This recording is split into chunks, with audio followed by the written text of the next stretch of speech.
కురుక్షేత్ర యుద్ధంలో అర్జునుడి విజయానికి వెన్నుముక శ్రీకృష్ణుడు.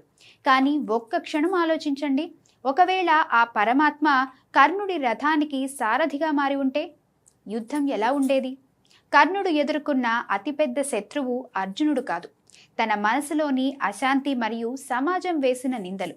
అదే కృష్ణుడు కర్ణుడి పక్కన ఉండి ఉంటే, మిత్రమా, నువ్వు సూతపుత్రుడివి కాదు, సూర్యపుత్రుడివి అని తన గీతా బోధనతో కర్ణుడి ఆత్మవిశ్వాసాన్ని హిమాలయమంతా ఎత్తుకు తీసుకెళ్లేవాడు. బహుశా అప్పుడు అర్జునుడి గాంధీవం కంటే కర్ణుడి విజయగాథలే మనం ఎక్కువగా వినేవాళ్లమేమో. కానీ ఇక్కడే ఒక మలుపుంది. కృష్ణుడు ఎక్కడుంటే అక్కడ ధర్మం ఉండాలి. ఒకవేళ కృష్ణుడు కర్ణుడికి సారథ్యం వహించి ఉంటే, యుద్ధానికి ముందే కర్ణుడిని పాండవుల వైపు తిప్పి దుర్యోధనుడి అధర్మానికి 100% ముగింపు పలికేవాడు. పరశురాముడి శాపం వల్ల కర్ణుడు విద్యను మరచిపోయే క్షణంలో కృష్ణుడు తన దైవిక శక్తితో అతనికి అభయాన్నిచ్చి ఒక సామాన్య యోధుడిని కాస్త మహాజ్ఞానిగా మార్చేవారు.